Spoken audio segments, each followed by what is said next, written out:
Hello viewers, এই পর্বে আমরা অন ডিলেট ক্যাসকেডের প্রপার্টি শেখার চেষ্টা করব।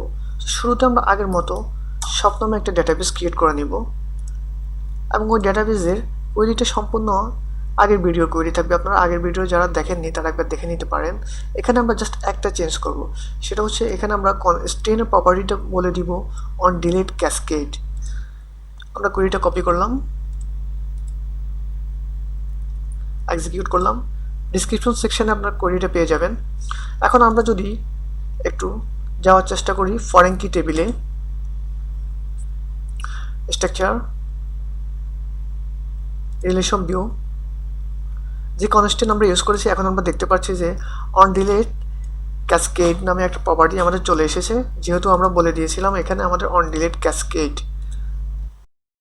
এখন আমরা যদি আবার দুটো টেবিলকে একটু পাশাপাশি দেখার চেষ্টা করি, বাম পাশে হচ্ছে আমাদের কাস্টমার ইনফরমেশন টেবিল, যেখানে কাস্টমার আইডিটা আমাদের প্রাইমারি কি হিসেবে রয়েছে, এবং ডান পাশেরটি হচ্ছে আমাদের অর্ডার টেবিল, যেখানে কাস্টমার কিছু প্রোডাক্টের জন্য অর্ডার দিয়েছে। সো আমরা এখানে দেখতে পাচ্ছি যে সবগুলা কাস্টমার কিছু কিছু অর্ডার দিয়েছে।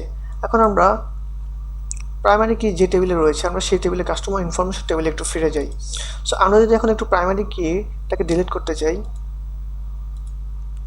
আমরা ডিলিট করতে পারতেছি, কিন্তু আমরা যখন অন ডিলিট রেস্ট্রিক্ট ছিল তখন আমরা ডিলিট করতে পারিনি। এক্ষেত্রে আমি যখন প্রাইমারি কিটা ডিলিট করেছি, সাথে সাথে আমার ফরেন কি, আমি এখন 1 নম্বরটা ডিলিট করেছি, আপনারা দেখেন সাথে সাথে আমার 1 নম্বরের যে ভ্যালুগুলো ছিল ফরেন কিগুলোও ডিলিট হয়ে যাবে।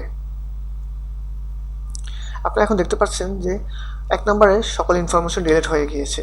কিন্তু এটা আসলে কখনোই কোনো ভালো আইডিয়া না, কারণ আপনি একটা ডেটাবেজে পরবর্তীতে ট্র্যাকিংয়ের জন্য ব্যবহার করতে পারেন অথবা রিপোর্টিংয়ের জন্য আপনার কাজে লাগতে পারে।